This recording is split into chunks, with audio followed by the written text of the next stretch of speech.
Assalamualaikum warahmatullahi wabarakatuh. Alhamdulillah nahmaduhu wa nasta'inuhu wa nastaghfiruh wa na'udzu billahi min shururi anfusina wa min sayyiati a'malina. May yahdihillahu fala mudilla lahu wa may yudlil fala hadiya lahu. Asyhadu an la ilaha illallah wahdahu la syarika lahu wa asyhadu anna Muhammadan abduhu wa rasuluh. Allahumma salli ala Muhammad wa ala ali Muhammad kama sallaita ala Ibrahim wa ala ali Ibrahim innaka Hamidum Majid. Allahumma barik ala Muhammad wa ala ali Muhammad kama barakta ala Ibrahim wa ala ali Ibrahim innaka Hamidum Majid. Ikhwan fillah, ibu-ibu, bapak, saudara-saudara jamaah salat maghrib dan salat isya insyaallah Masjid Al-Furqan rahimahullah. Walillahilhamd, segala puji hanya senantiasa milik Allah. Mari sama-sama kita bersyukur kepada Allah Subhanahu wa taala kembali pada kesempatan malam hari ini setelah kita menjalankan kewajiban kita sebagai seorang muslim ibadah salat maghrib yang dilakukan dengan cara berjamaah. Mudah-mudahan ini adalah salah satu ketaatan kita yang bisa mendekatkan diri kita kepada Allah Subhanahu wa taala. Allah Subhanahu wa taala menyebutkan di dalam hadis qudsi, "Wa ma taqarraba ilayya 'abdi bi syai'in ahabba ilayya mimma faradtu 'alaihi." Sesuatu yang paling aku cintai, kata Allah, yang dilakukan oleh hamba-Ku ketika dia ingin mendekatkan diri kepada Aku, kata Allah, maka sesuatu tersebut adalah sesuatu yang Aku wajibkan kepada mereka. Tidak ada perkara yang paling baik ketika kita ingin mendekatkan diri kepada Allah kecuali kita lebih dulu untuk memperhatikan perkara-perkara yang wajib. Salat yang 5 waktu ini adalah kewajiban kita yang melekat kepada diri seorang muslim berakal dan balik. Maka tidak ada perkara terbaik, kata Allah di dalam hadis qudsi tadi, ketika kita ingin mendekatkan diri kita kepada Allah kecuali lebih dulu memperhatikan perkara yang wajib. Dan kita tahu iblis dan syaitan pun mengetahui hadis ini, sehingga dia mencoba untuk memberikan talbis, untuk membisikkan dan memberikan sesuatu kepada seorang muslim agar dia menganggap bahwa perkara sunnah itu lebih utama daripada perkara wajib. Kalau mohon maaf, ada orang yang dia lebih bersemangat untuk melaksanakan qiyamul tarawih dibandingkan salat maghrib, maka ketika itu misi iblis berhasil untuk orang ini. Ketika dia lebih bersemangat untuk menjalankan qiyamul tarawih dibandingkan sholat isya, maka ketika itu misi iblis pun berhasil untuk orang ini. Karena di antara cara yang sangat halus yang dihembuskan oleh syaitan kepada diri seorang muslim adalah dia menganggap perkara sunnah itu lebih utama daripada perkara yang wajib. Oleh karena itu para ulama tidak menyukai kalau ada orang yang mengerjakan qiyamul lail, ada orang yang mengerjakan salat tahajud, kemudian dia punya resiko yang sangat besar untuk tidak melaksanakan ibadah salat subuh pada waktu yang ditetapkan, maka lebih baik dia mohon meninggalkan tahajud dibandingkan dia melepas ibadah salat subuh pada waktu yang ditetapkan. Kadang ada orang mohon maaf subuhnya terlambat, jam 6 lewat hanya ke subuh, ditakoni kenapa terlambat, tahajud malam tadi ya. Tahajud menjadi korban. Tahajud disalahkan. Hadis qudsi menyebutkan, "Wa ma taqarraba ilayya 'abdi bi syai'in ahabba ilayya mimma faradtu 'alaihi," kata Allah dalam hadis qudsi.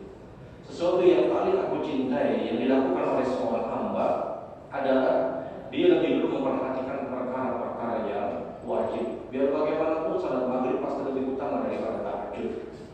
Biar bagaimanapun salat zuhur pasti lebih utama daripada seluruh salat sunnah apapun yang disyariatkan. Sebagaimana biar bagaimanapun Ramadan pasti lebih utama dibandingkan puasa sunnah yang lain. Baik Bapak Ibu yang dirahmati Allah, kita tahu juga kita sudah berada pada bulan Sya'ban, 1 bulan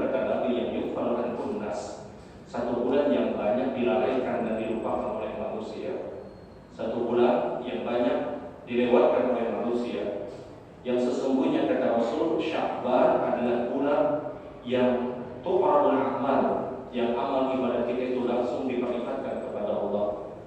Umumnya Senin dan Kamis adalah dua hari yang amal ibadah kita langsung diperlihatkan kepada Allah di bulan manapun, selain Ramadan dan selain bulan Sya'ban.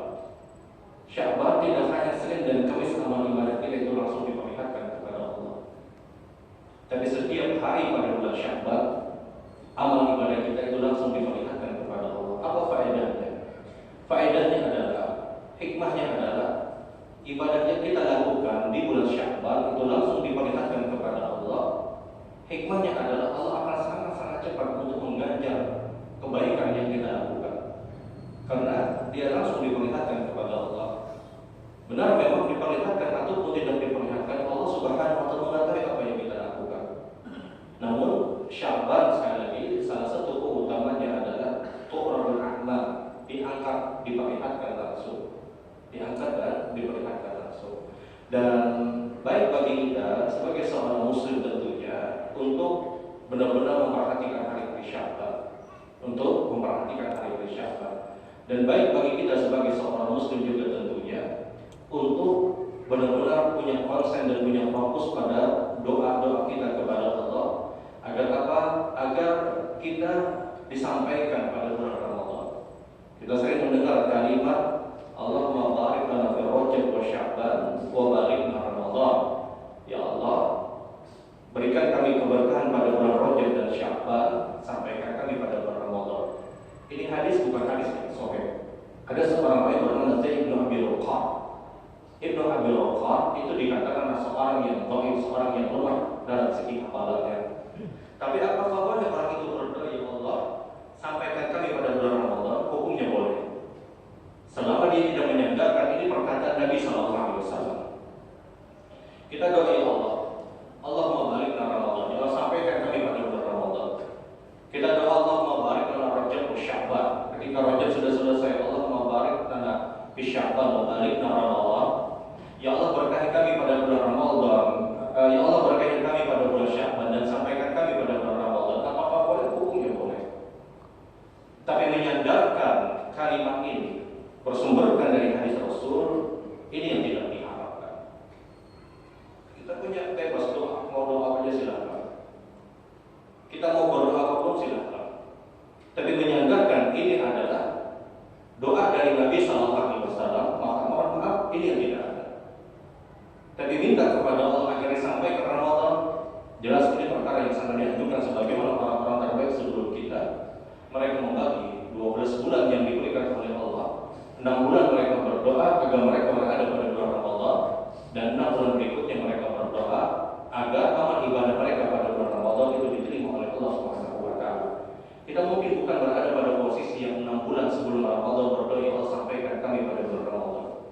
Paling tidak di Sya'ban ini, paling tidak di bulan Sya'ban ini kita doa, minta dan bersungguh-sungguh minta kepada Allah agar benar-benar disampaikan pada bulan Ramadan, bulan yang penuh dengan keberkahan yang setiap malamnya ada pembebasan dari neraka Allah Subhanahu wa Ta'ala. Ada nama-nama seorang muslim ketika dia beribadah dengan ibadah yang baik, dia dipastikan terlepas dari neraka Allah Subhanahu wa Ta'ala. Bulan yang penuh dengan keberkahan, bulan yang penuh dengan keberkahan. Sehingga bagus bagi kita doa. Di setiap doa, ya Allah, sampaikan kami pada bulan Ramadan. Ya Allah, berikan kami kesempatan untuk beribadah pada bulan Ramadan. Paling tidak, mohon maaf, kalau seandainya qadar masya Allah mafa'al, kalau seandainya mohon maaf, kita pun diwafatkan di bulan Sya'ban, karena tidak ada yang berani memberikan jaminan kita terus bernapas dan tidur. Tidak ada yang berani memberikan jaminan keluar dari masjid ini kita masih bernapas. Profesor kesehatan pun tidak berani memberikan jaminan dia masih hidup di 1 detik kemudian. Tidak ada yang berani memberikan jaminan. Kita tidak tahu kapan diwafatkan oleh Allah Subhanahu wa Ta'ala. Kita hanya diperintahkan untuk dituntut berusaha beribadah.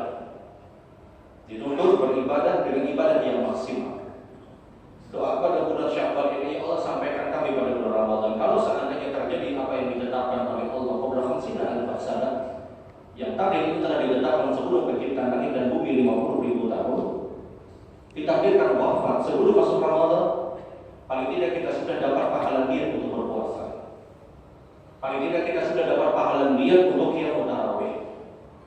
Paling tidak kita dapat pahala niat dari sedekah-sedekah yang biasa kita keluarkan di bulan Ramadan. Tapi kalau kita lepas hari-hari Sya'ban tanpa ada permintaan doa kepada Allah, ya Allah sampaikan kami pada bulan Ramadan, kita mendapatkan kerugian. Inilah kata para ulama, ketika kita memahami hadis Rasul dengan pemahaman yang baik, pemahaman yang dianjurkan sesuai dengan apa yang ditetapkan, hadis innamal a'malu binniyati wa innamal likulli imri'in ma nawa. Amal itu kembali kepada niat, dan orang akan mendapatkan hasil dari apa yang dia niatkan dengan niat yang jelas. Kita punya niat melakukan kebaikan, sudah dicatatkan pahala. Kita niat ingin berpuasa Ramadan, buktinya apa? Kita doa, ya Allah sampaikan kami pada bulan Ramadan. Mohon maaf, diwafatkan orang tersebut. Diwafatkan orang tersebut. Dan kita tahu semua sudah ditakdirkan oleh Allah pada saksi dan pasangan. Sebelum penciptaan langit dan bumi 50.000 tahun, kita semua sudah ditetapkan. Kita semua sudah ditetapkan kapan kematian tersebut. Paling tidak kita doa, ya Allah sampaikan kami pada bulan Ramadan. Doa ini isyarat yang sangat kuat. Dia berkeinginan untuk berada pada bulan Ramadan untuk berpuasa. Dan kalau itu dia ucapkan dalam doa-doa yang dia minta kepada Allah, dia diwafatkan pun di bulan Sya'ban, di hari-hari Sya'ban, dia telah dapat pahala sebagaimana dia berpuasa pada Ramadan yang sebelumnya. Dia telah dapat pahala sebagaimana dia qiyamul tarawih pada Ramadan sebelumnya. Buktinya apa? Dia doa. Tapi kalau orang tidak berdoa, tidak berharap, mohon maaf, tidak berharap untuk bertemu Ramadan, dianggap ini hari-hari Sya'ban bagaimana hari-hari yang biasa. Dianggap ini hari-hari yang biasa. Mohon maaf, dia disibukkan dari perkara-perkara duniawi misalnya. Dia disibukkan dengan banyak hal sehingga hampir-hampir tidak terpikirkan lagi kepada dia akan berada pada bulan Ramadan. Dia diwafatkan, belum tentu dia mendapatkan pahala niat. Kenapa? Dia belum berniat. Dia belum berniat dengan niat yang baik. Makanya kata para ulama, punya niat yang baik setiap hari. Mohon maaf, walaupun berat untuk kita lakukan, paling tidak kita dapat pahala. Abu Al-Sufi yang orang kaya orang di Jakarta untuk bangunan Al-Qur'an ya, mesin Al-Qur'an, paling tidak dia dapat pahala. Paling tidak dia dapat pahala niat. Paling tidak dia dapat pahala niat untuk menyelesaikan pembangunan masjid. Silahkan kata para ulama, dia berniat dengan niat-niatan yang baik. Dia ingin melakukan itu dan yang lainnya. Dan dia tidak mampu mungkin secara zahir, tapi paling tidak dia punya niat. Maka terus dia mendapatkan pahala. Jadi sekali lagi bagus bagi kita untuk berdoa di hari Sya'ban, karena kita ketinggalan jauh dengan orang-orang terbaik sebelum kita. Mereka 6 bulan sebelum Ramadan sudah doa. Doa untuk apa? Untuk berada pada bulan Ramadan. Ini orang-orang terbaik sebelum kita. Kita mungkin bukan 6 bulan ini, bukan posisi di 6 bulan ini, bukan di keadaan yang 6 bulan ini.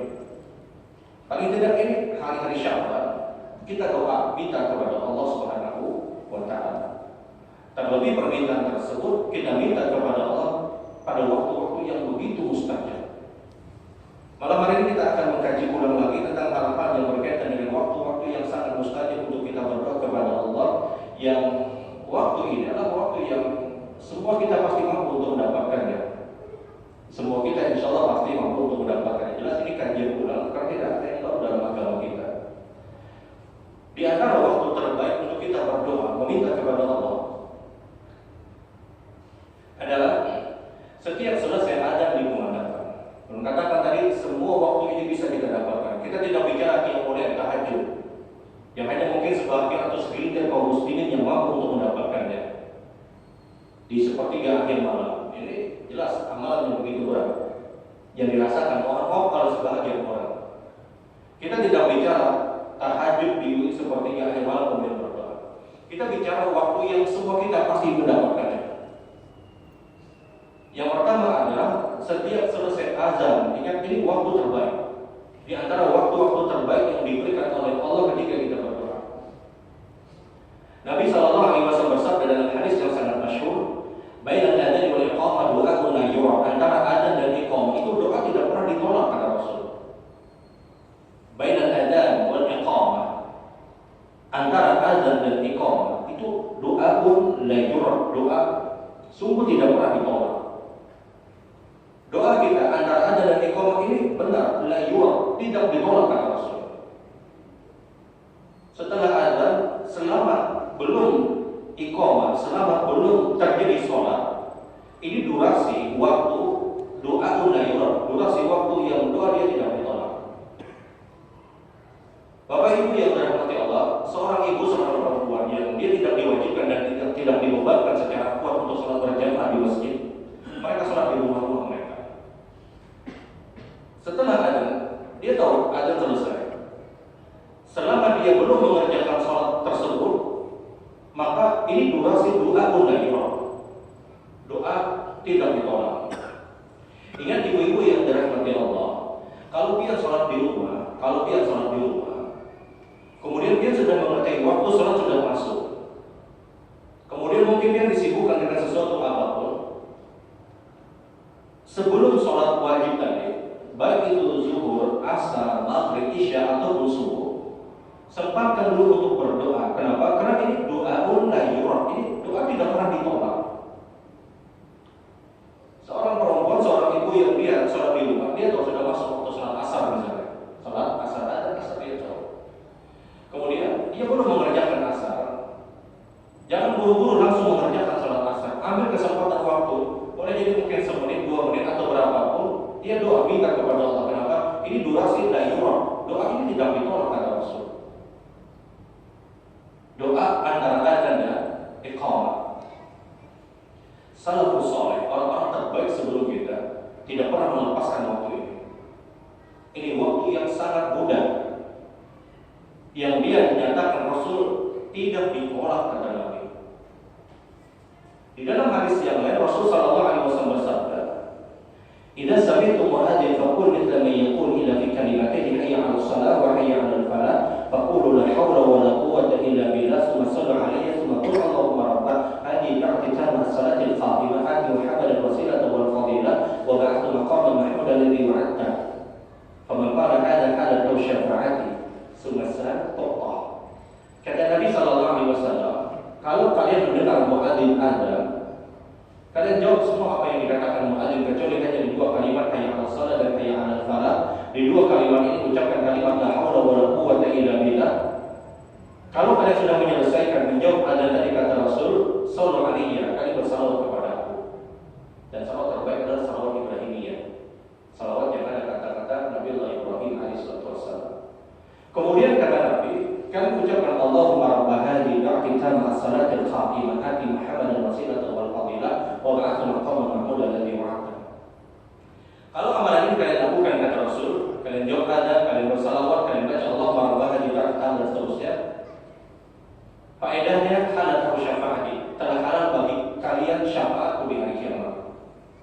Kemudian kata Nabi, ini poin kita, sumasa totta, kalian doa langsung Allah akan berikan. Perbedaan dari 2 kelompok hadis ini. Di hadis yang pertama, bainal adzan wal iqamah doa la yurad, antara adzan dan iqamah itu doa tidak pernah ditolak. Artinya, seorang yang mengambil kesempatan berdoa, walaupun dia tidak mendengar adzan, walaupun dia tidak menjawab adzan, tapi dia punya durasi antara adzan sebelum iqamah, sebelum didirikannya sholat, dia ambil kesempatan doa, ini kualitas doanya doa la yurad, doa tidak ditolak. Tapi di kelompok hadis yang kedua, kalau ada orang yang dia jawab adzan, karena ada ibadahnya seperti itu, dia jawab adzan, kemudian dia bersalawat kepada Rasul sallallahu alaihi wasallam, kemudian dia membaca zikir doa setelah adzan, Allahumma rabb hadhihi ba'tita as-salatil qa'imah dan seterusnya. Kata Nabi, halal atau syafaati, 3 amalan ini menjadikan syafaat di hari kiamat itu dihalalkan oleh Rasul, tentunya atas izin Allah. Kemudian kata Rasul, sa'atu'ta, minta Allah beri. Pada saat Nabi menyebutkan sa'atu'ta, kalian minta Allah beri, Ini kualitas jauh lebih baik daripada doa yang kita tak tolak. Kalian minta Allah beri. Kalian minta Allah beri, kata Nabi. Kualitas doa setelah azan langsung itu jauh lebih baik daripada doa azan dikumandangkan, mohon maaf, azan dikumandangkan, kemudian selesai azan dia sholat sunnah, baru dia doa sebelum iqamah. Tidak salah, ini tidak salah. Ini doa mundayuran, ini doa tidak ditolak. Tapi kualitas doa setelah azan, dia jawab azan, dia salawat, dia baca Allahumma rabbana dan seterusnya, kemudian dia langsung minta pada permintaan pribadi itu jauh lebih baik, kata seorang Syekhul Islam Ibnu Taimiyah. Ini rahasianya. Kenapa Nabi mengelompokkan ada hadis yang antara azan dan iqamah, ada hadis yang setelah azan. Satu toh kalian minta Allah beri. Kalau kita pernah dengar hadis masalah syafaat di hari kiamat, kita tahu manusia kita nanti di hari kiamat hewan, kita bingung, kita mencari pertolongan, mencari syafaat. Terjadi kegundahan dan kegelisahan yang luar biasa. Kita akan datang kepada Adam, meminta syafaat, Adam menolak karena dia tidak mampu. Kita datang kepada Nabi Allah Nuh pun tidak mampu dan beliau menolak. Nafsi-nafsi kita sendiri-sendiri, kata beliau. Kita datang kepada Ibrahim alaihissalam, Ibrahim pun menyatakan saya tidak mampu. Nafsi-nafsi kita sendiri-sendiri, kata Nabi Ibrahim. Kita datang kepada Musa, Isa. Semua nabi, semua rasul yang didatangi oleh manusia tidak ada yang mampu kecuali Rasul sallallahu alaihi wasallam. Ketika Nabi diminta oleh manusia untuk memberikan syafaat, apa yang dilakukan Rasul? Rasul tidak mengangkat kedua tangan untuk berdoa, beliau sujud. Beliau sujud minta kepada Allah. Ketika beliau sujud, Allah pun berfirman kepada Nabi, Allah pun berkata kepada Rasul, ya Muhammad, irfa'rasa sa'tuqah. Wahai Muhammad, angkat kepala engkau, minta aku beri. Yang ini perlu sampaikan. Ketika hadis yang membicarakan setelah azan kita berdoa ini sama kalimatnya satu toh dengan kalimat syafaat. Satu toh menunjukkan apa? Menunjukkan kualitas doa setelah azan langsung itu jauh lebih baik. Engkau minta, Allah berikan. Minta, kata Allah, engkau akan berikan. Satu toh. Jangan pernah melepas doa setelah azan. Jangan pernah melepas. Langsung doa minta. Walaupun kita sebentar berdoanya. Setelah kita Allah marahkan juga tamat suratul Fatiha dan seterusnya, doa setelah azan, langsung minta permintaan pribadi kita. Kita minta kepada Allah. Ini kualitas doa jauh lebih baik daripada antara azan dan iqamah. Mohon maaf, kita katakan tidak salah. Ini pilihan sikap. Ada orang yang setelah azan, kemudian dia sholat sunnah, selesai azan, baru dia doa. Apakah salah? Tidak salah. Ini ada hadis Rasul yang jelas. Kita bicara kualitas doa, mana yang lebih baik? Yang lebih baik setelah azan dia minta langsung. Karena kalimatnya ada satu toh, engkau minta Allah beri. Engkau minta Allah beri. Sehingga dia ambil kesempatan untuk berdoa dulu sesaat, baru dia mungkin sholat sunnah. Baru dia selesai sholat sunnah, dia punya kesempatan dia doa lagi. Dan ini lebih baik. Dan itu lebih utama. Di keadaan pertama, di keadaan orang yang berdoa setelah azan langsung, ini kadang terlewatkan. Karena dia berpikir harus sholat sunnah dulu. Dia sholat sunnah dulu. Ya tidak salah pada sholat sunnah, tidak ada yang salah. Ambil mungkin 10-20 detik atau mungkin 30 detik, berapapun yang kita inginkan, dia minta. Dan kata para ulama, doa setelah azan yang langsung itu doa-doa yang global saja, doa-doa yang umum saja. Tidak perlu untuk doa yang secara khusus. Kenapa? Kita punya keterbatasan, setelah itu mungkin kita sholat sunnah.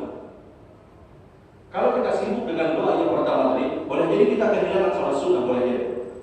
Sehingga di ibadah itu harus cerdas, harus pintar. Mana kita mengambil peluang-peluang yang besar, peluang-peluang yang baik. Ini gunanya kita hadir pada majelis ilmu agar kita tahu, agar kita punya kualitas di dalam beribadah kepada Allah Subhanahu wa Ta'ala. Jangan jadi orang yang standar dalam kehidupan kita, khususnya pada kehidupan akhirat, khususnya pada ibadah-ibadah akhirat. Jangan jadi orang yang sangat standar. Di dunia ini, kalau kita tidak punya keahlian, kita tidak punya kemampuan, kita tidak punya kekhususan, kita akan sangat mudah tersisi pada persaingan dunia. Orang-orang yang mampu bertahan pada kehidupan dunia ini orang-orang yang dia punya kekhususan yang tidak dimiliki oleh orang lain.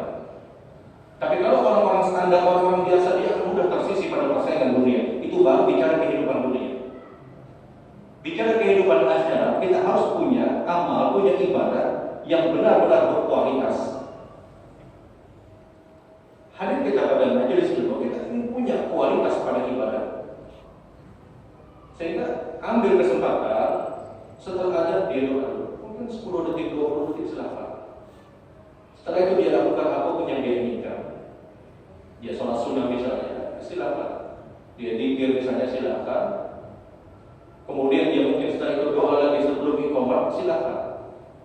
Tapi kalau kita meninggalkan doa langsung setelah azan, mohon maaf, boleh jadi kita mendapatkan kerugian di sana. Kenapa? Ini waktu saat di antara waktu terbaik. Karena Rasul sallallahu alaihi wasallam menyebutkan satu kali kita Allah akan baik. Yang kedua, ketika kita bicara waktu terbaik yang sangat mudah untuk kita lakukan, untuk kita berdoa kepada Allah Subhanahu wa taala. Setiap sujud-sujud di dalam sholat, ini keadaan yang sangat baik. Bahkan aqrabul abdi li rabbi, kata Nabi, sedekat dengan hamba dengan Rabbnya kapan? Ketika dia sujud. Dia doa pada saat sujud. Ini keadaan yang sangat dicintai. Kenapa sujud? Ini keadaan yang sangat dicintai untuk kita berdoa, karena ketika itu penghambaan seorang hamba itu sempurna pada saat dia sujud. Dia hinakan dirinya di hadapan Rabb, di hadapan Allah Subhanahu wa taala dengan cara sujud. Satu keadaan yang kita diharamkan untuk melakukannya kecuali hanya kepada Allah Subhanahu wa taala. Kita tidak boleh sujud untuk manusia kecuali hanya kepada Allah. Mohon maaf, acara walimatul urus yang ada sungkemnya, yang ada sujudnya sampai ke bawah, itu perlu untuk dipertimbangkan. Perlu untuk dipertimbangkan. Sujud ke lantai. Kita bicara orang yang meletakkan daging, meletakkan tangannya, meletakkan kakinya, meletakkan kepalanya di lantai. Kemudian dia seakan-akan dia menaruh hormat kepada orang tuanya. Ini perlu untuk dipertimbangkan. Tapi kalau hanya sekedar selalu saja dia menundukkannya, silakan. Tapi kalau sampai pada posisi sujud, kita khawatir masuk pada pelarangan Rasul sallallahu alaihi wasallam. Karena tidak dihalalkan untuk sujud kecuali hanya kepada Allah. Lihat pernyataan Nabi, kalau seandainya aku diperbolehkan untuk memerintahkan dari umatku sujud, maka sungguh aku perintahkan seorang istri sujud kepada suami. Kalau boleh, kata Rasul. Kalau seandainya, kata Nabi, aku boleh untuk memerintahkan sujud dari umatku, maka sungguh aku akan perintahkan seorang istri sujud kepada seorang suami. Kalau boleh, dan itu terlarang. Dan itu terlarang. Ayat Al-Quran yang bicara malaikat sujud kepada Adam itu bukan sujud dengan gambaran sebagaimana yang hari ini kita lakukan, tidak. Sujudnya para malaikat kepada sujud Adam itu adalah untuk memberikan penghormatan, menghormati Nabi Allah Adam, bukan praktek sujud sebagaimana sholat yang kita lakukan. Sebagaimana penuturan seorang Abdullah bin Abbas. Kita tahu Abdullah bin Abbas adalah ulamanya para sahabat, Ibratul Hajjil Ummah. Ulamanya para sahabat ada pada sosok seorang Abdullah bin Abbas, satu-satunya sahabat Nabi yang pernah didoakan Rasul sallallahu alaihi wasallam, Allahumma faqih fid-din wa 'alimhu ta'wil. Ya Allah, ajarkan Abdullah bin Abbas pengetahuan tentang agama ini dan pengetahuan tentang ayat-ayat Al-Quran. Seluruh para sahabat mengakui akan kehebatan ilmu Abdullah bin Abbas ketika bicara tafsir, bicara ayat Al-Quranul Karim. Tidak ada orang yang mampu membantah pernyataan Abdullah bin Abbas ketika bicara ayat Al-Quran.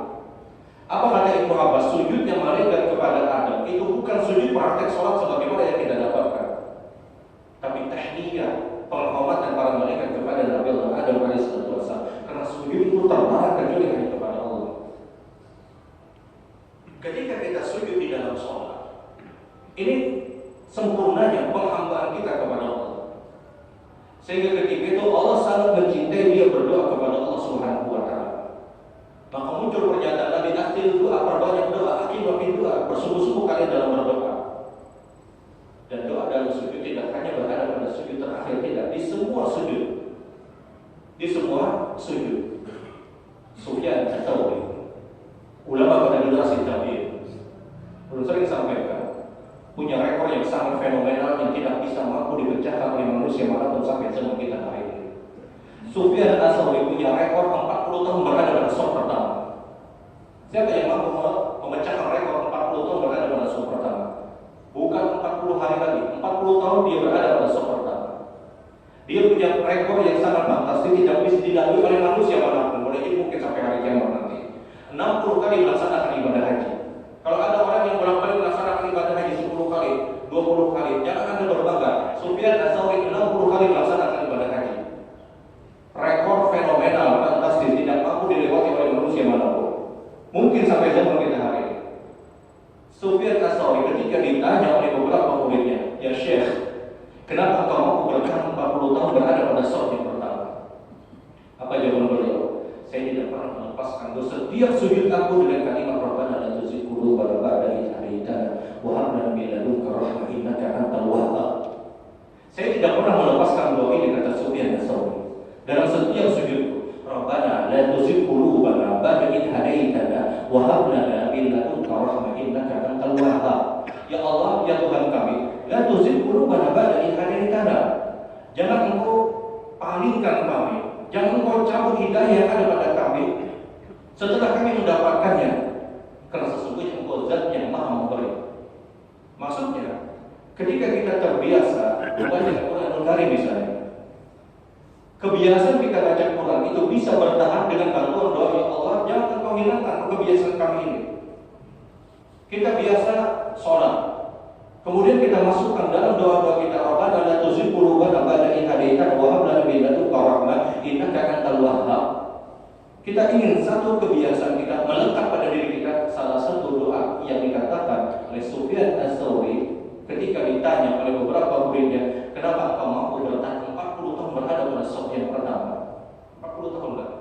40 tahun berada pada shaf pertama. Kata beliau, saya tidak pernah melepaskan doa setiap sujudku. Di antara doa yang diminta oleh Sufyan Ats-Tsauri, Rabbana la tuzigh qulubana ba'da idh hadaytana wa hab lana min ladunka rahmah innaka antal wahhab. Terus beliau minta. Dan catatan, ketika kita berdoa pada saat sujud tidak dilafazkan, tidak diucapkan, cukup dalam hati. Karena Nabi SAW bersabda, la tasih salata biha min kalamin nasi fa inna salata bi tasbih wa takbir wa qira'atul Qur'an. Janganlah kalian, kata Nabi SAW, mengucapkan sesuatu apapun di luar dari zikir-zikir sholat ketika kalian sholat. Dan doa Rabbana dan seterusnya itu bukan bagian dari zikir sholat, sehingga jangan keluarnya adalah cukup dalam hati. Cukup dalam hati. Kalau kita sedang sholat berjamaah, kita punya kewajiban untuk mengikuti imam. Dalam artian, selesai tidak selesai doa kita, imam bangun dari sujud, kita harus bangun dari sujud kita. Karena biar bagaimanapun ju'ilal imamu liyutamma bihi fa idza kabbara fakabbiru fa idza raka'a farka'u fa idza sajada fasjudu wasbir kama sallal imam fala tansabi hatta yattafid. Dijadikan imam itu untuk diikuti. Imam takbir kita ikut takbir, imam rukuk kita ikut rukuk. Hukumnya wajib mengikuti gerakan imam. Selama itu rukun dari rukun sholat, wajib. Sementara doa itu hukumnya sunnah. Bertemu hukum wajib dengan hukum sunnah pada waktu yang sama, maka kita harus mendahulukan perkara yang wajib. Yang paling nyaman itu berdoa ketika sujud kalau kita sholat sunnah. Kita tidak ada beban untuk harus mengikuti. Terserah kita. Sujud hendak melawas-lawas berdoa, silakan. Silakan. Dia selesai zikir sujud, dia langsung doa minta, dan cukup dalam hati. Dan ini keadaan yang sangat-sangat dicintai oleh Allah Subhanahu wa Ta'ala. Kemudian yang selanjutnya yang semua kita bisa mendapatkannya pada saat kita berdoa adalah setiap selesai sholat yang 5 waktu. Setiap selesai sholat yang 5 waktu. Ibnu Hajar Al-Asqalani, pengarang tunggal kitab Fathul Bari, yang dinyatakan oleh para ulama la ruju'a ba'da al-fathi, tidak ada kitab yang lebih sahih setelah Al-Quran kecuali kitab Fathul Bari. Seorang Ibnu Hajar Al-Asqalani boleh menyebutkan, beliau menulis satu bab khusus, bahasan khusus, hasu ala du'ai pada salatil fardhi, anjuran yang sangat kuat berdoa setiap selesai salat yang 5 waktu. Semua kita tahu Fathul Bari adalah kitab terbaik kata para ulama ketika bicara hadis dan ketika bicara sampai para ulama itu menyebutkan kalau Anda seorang dai, Anda seorang mubalik, Anda turun ke medan dakwah dan Anda tidak mempunyai kitab Fathul Bari, maka sungguh itulah sebuah aib besar bagi seorang dai. Seorang dai dia tidak mendapatkan dan dia tidak mempunyai Fathul Bari dalam perpustakaannya, ini aib besar. Kitab yang dijadikan rujukan oleh para ulama, dia hanya membuat hadis-hadis sahih. Pengarang tunggalnya Ibnu Hajar Al-Asqalani, beliau menulis satu bab khusus berdoa setiap selesai sholat yang 5 waktu. Sangat sulit untuk dibantah pernyataan beliau. Kenapa? Karena beliau mengambil hadis-hadis Rasul. Beliau membuat hadis ketika Nabi ditanya, "Ya Rasulullah, ayyuhal asma'?" Rasul, kapan doa itu paling didengar oleh Allah? Kata Nabi, "Fi kulli jawfi minal lail wa fi kulli dhuhuri minas salatil maktubah." Di setiap sepertiga akhir malam dan di setiap selesai sholat yang 5 waktu. Bayangkan, doa setiap selesai sholat 5 waktu itu disamakan kualitasnya dengan orang yang tahajud. Kualitas doa setiap selesai sholat yang 5 waktu itu sama seperti doa setiap orang yang mengerjakan tahajud. Yang dikatakan bid'ah berdoa selesai sholat yang 5 waktu kapan? Ketika setelah salam, assalamualaikum warahmatullahi, assalamualaikum warahmatullahi, dia angkat tangan langsung berdoa, ini yang bid'ah. Tapi ketika dia istighfar dulu, dia zikir, baru dia doa. Kalau kita katakan bid'ah, kita berhadapan dengan hadis Rasul sallallahu alaihi wasallam. Sedikit lagi, Abdullah bin Abbas, sahabat Nabi sallallahu alaihi wasallam, ketika menafsirkan ayat Al-Qur'an, fa idza faragta fansab wa ila rabbika farghab. Kalian selesai pada satu perbuatan, kemudian kembali pada perbuatan yang lain, dan kepada Allah kalian berharap. Kata Abdullah bin Abbas, yang dimaksud adalah kalau kalian selesai sholat yang 5 waktu atau sholat apapun, maka segera langsung berdoa. Dan tidak ada yang mampu membantah tafsir seorang Abdullah bin Abbas. Subhanallah wa bihamdihi, asyhadu an la ilaha illa anta, astaghfiruka wa atubu ilaik. Assalamualaikum warahmatullahi wabarakatuh.